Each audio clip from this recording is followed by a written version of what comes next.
ओम शनिश्चराय नमः।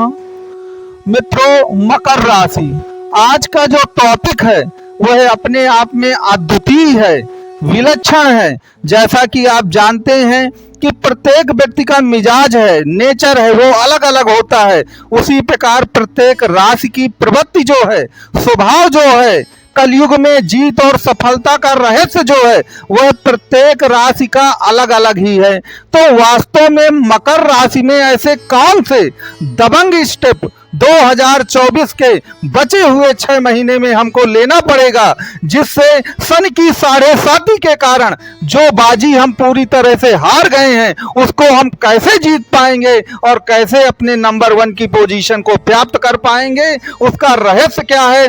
आज के इस वीडियो में इन्हीं सब बातों की चर्चा की जाएगी। तो आप वीडियो को अंत तक जरूर देखिएगा, और यदि आप वीडियो को अंत तक देखेंगे तो मेरा दावा है कि अगर आप मकर राशि के हैं तो कभी भी असफलता का मुंह नहीं देखेंगे आप। तो आप इस वीडियो को पूरा देखते रहिए, और वीडियो अच्छा लगे तो वीडियो को लाइक शेयर और सब्सक्राइब जरूर करिएगा। और मकर राशि से संबंधित आपका कोई भी अगर क्वेश्चन है तो आप दिए गए नंबर पे व्हाट्सएप या कॉल कर सकते हैं। तो मित्रों, हम अपने वीडियो को शुरू करते हैं और ये देखते हैं कि आखिरकार मकर राशि में वो कौन सा ऐसा गैंग्स है, कौन सा ऐसे दबंग स्टेप है जिसको अगर हमने ले लिया ना तो कभी भी हार का मुंह हमको देखना भी ना पड़ेगा। तो जो पहला स्टेप है उसको ध्यान से सुनिए आप। जो पहला आपका स्टेप है ध्यान से सुनिए और उसको लिख जरूर लीजिए।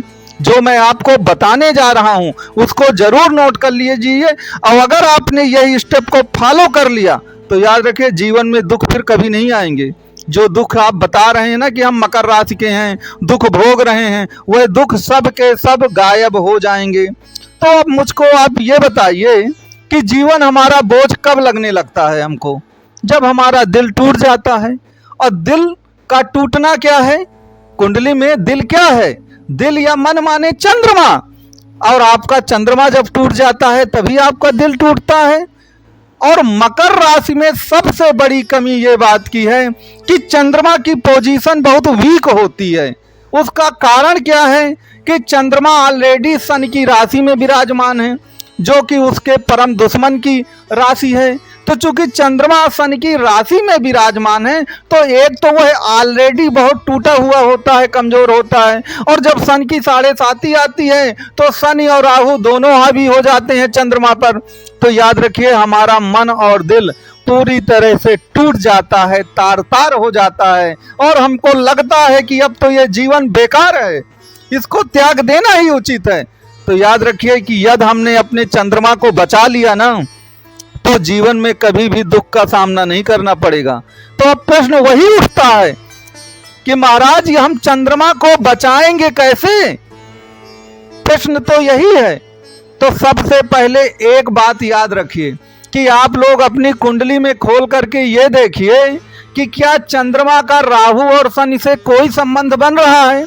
वैसे संबंध तो 22 प्रकार के होते हैं, लेकिन मैं आपको 2-4 संबंध बताए देता हूं कि यदि चंद्रमा शनि और राहु के साथ बैठा हो, या दृष्टि संबंध हो रही हो, या नक्षत्रों का परिवर्तन हो रहा हो, चंद्रमा के नक्षत्र में शनि बैठा हो, शनि के नक्षत्र में चंद्रमा बैठा हो, या नवांश में एक दूसरे के साथ बैठे हो, और भी बहुत सारे संबंध हैं। तो मान लीजिए कि आपका चंद्रमा बहुत वीक है और उसको बचाने की बहुत जरूरत है।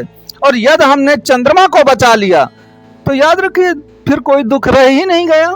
मेन जो बात है आपके मकर राशि में वो यही है कि आप अपने चंद्रमा को केवल बचा लीजिए।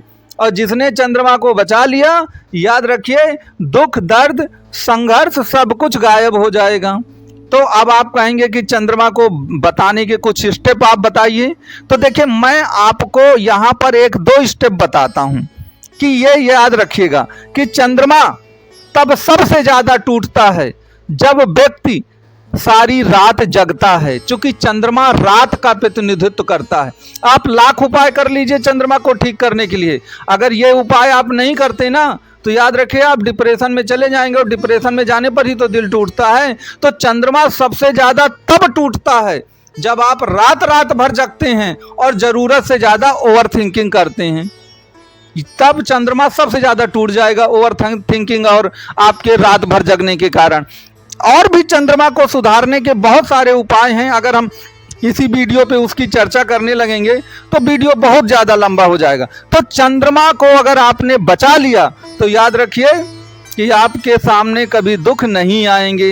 अब चंद्रमा को कैसे बचाएंगे, इसके लिए आप दिए गए नंबर पर कांटेक्ट कर सकते हैं। अब जो दूसरा जो सबसे बड़ा स्टेप है, तो याद रखिए कि आपने वो कहावत सुना होगा कि कहते हैं कि एक ही कार्य को आप करिए, हैं, एक साधे सब सधे और सब साधे सब जाए। तो कहने का मतलब है कि एक को चुनिए। तो अगर आप मकर राशि के हैं तो आप 9 ग्रहों को, राहु केतु में सबको मत देखिए, चंद्रमा के सिवा। चंद्रमा को तो देखना ही है। दूसरे नंबर पर अगर कोई भी ग्रह आपको देखना है तो वह है शुक्र, क्योंकि मकर राशि की कुंडली में शुक्र एक योगकारी ग्रह होता है। अब अगर आपने शुक्र को ठीक नहीं किया तो धन वैभव सुख को फिर भूल जाइए आप। अब आप कहेंगे महाराज हमारी कुंडली में तो शुक्र उच्च का है लेकिन धन वैभव तो कुछ भी नहीं है। तो मैं आपको बताता हूं आज वो रहस्य कि धन वैभव क्यों नहीं आ रहा है, उसका कारण सुन लीजिए। भाई शुक्र क्या है? शुक्र आधुनिकता है, शुक्र आधुनिक फैशन है, शुक्र मौज मस्ती है, शुक्र आधुनिक दुनिया है। शुक्र क्या नहीं है? शुक्र संस्कारों की बातें नहीं करता, शुक्र पुरानी बातों का ढिंढोरा नहीं पीटता, शुक्र स्त्री ग्रह है तो स्त्रियों का मजाक नहीं उड़ाता, ना स्त्रियों पर हिंसा करता है। और याद रखिए शुक्र लकीर का फकीर भी नहीं है, वह आधुनिक विचारों का बहुत बड़ा एक प्रकार से समर्थक है। तो आप आज की दुनिया में क्या हो रहा है कि वह व्यक्ति जो पुरानी बातें बहुत ज्यादा करता है, लकीर का फकीर बनता है, पुरानी बातें करेगा, आधुनिकता को गालियां देगा, है, महिलाओं के प्रति असम्मान व्यक्त करेगा, उन्हें पर्दे के पीछे रखने की बातें कहेगा। तो याद रखिए यह शुक्र को बिल्कुल पसंद नहीं है। और अगर आप ऐसा करते हैं तो आप शुक्र को 100% खराब कर रहे हैं। तो मेरे कहने का तात्पर्य यह है कि शुक्र आधुनिकता है, आधुनिक फैशन है, आधुनिक विचार है, लकीर का फकीर नहीं है, परंपरावादी नहीं है, संस्कारों की बढ़ चढ़ के बात नहीं करता है, वर्तमान परिस्थितियों में जो कुछ अच्छा है वही काम करता है।